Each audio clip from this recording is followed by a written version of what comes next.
Many of us think a lot about heart health, strong bones, and how to live longer. As research continues into cracking the secrets to optimal health, little-known nutrients are always revealing their importance in the overall health picture. Antioxidants and detox support can be crucial, and we hear a lot about vitamin D, omega-3s, and vitamin C all the time. But there's one nutrient that quietly holds everything together, and most people barely know it exists. It's called vitamin K, and it could be the missing link between bone strength and heart protection. In today's video, we'll explore this little-known vitamin, what it does, where it comes from, and whether you might need more.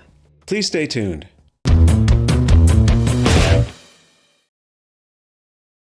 Welcome, I'm Gary Carlson, a health researcher with a full-time practice in musculoskeletal medicine. I make health videos to help you live your best life. There are two main types of vitamin K, so let's talk about what each one does. Vitamin K1, or phylloquinone, is found in plant foods, mostly green leafy vegetables like spinach, kale, broccoli, and collard greens. You might already be getting enough vitamin K1 from your diet, but still missing the kind that truly matters for healthy longevity. In a moment, we'll talk about the other kind of vitamin K that can literally tell your body where to send calcium. That nutrient decides whether calcium helps you or causes harm to your body. But first, back to vitamin K1. It's best known for helping your blood to clot properly, something we often take for granted until it doesn't work right.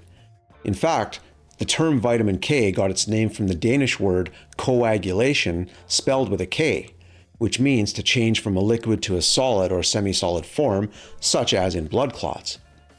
Without enough K1, even small injuries could lead to excessive bleeding or easy bruising.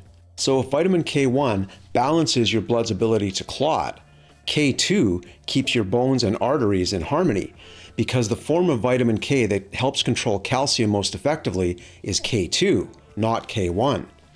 And K2 is the one some people are lacking, and it's crucial for both heart health and bone density. And there's research to back this up. In a 2004 Dutch study, people who consumed the most vitamin K2 had 50% lower risk of arterial calcification and 50% lower risk of dying from heart disease compared to those who consumed the least K2. And here's the key part. Without enough vitamin K2, calcium can actually end up in your arteries instead of your bones. That means the very mineral meant to make your skeleton stronger could be hardening your arteries instead. Vitamin K2 acts sort of like a traffic controller for calcium, directing it into your bones and teeth and keeping it out of your arteries and soft tissues. It does this by activating specific proteins in bone and blood vessels, ensuring that calcium ends up in the right places. And vitamin K also works hand in hand with another powerful nutrient that I'm sure you're familiar with, vitamin D. One of the roles of vitamin D is to help your body absorb calcium from food, after which vitamin K2 makes sure that calcium gets deposited where it belongs, into your bones and away from your arteries. This is why you'll often see vitamin D and K combined in supplements, because together they're much more effective than either one alone. But something to be aware of is that vitamin K can change the effectiveness of blood-thinning medications like warfarin.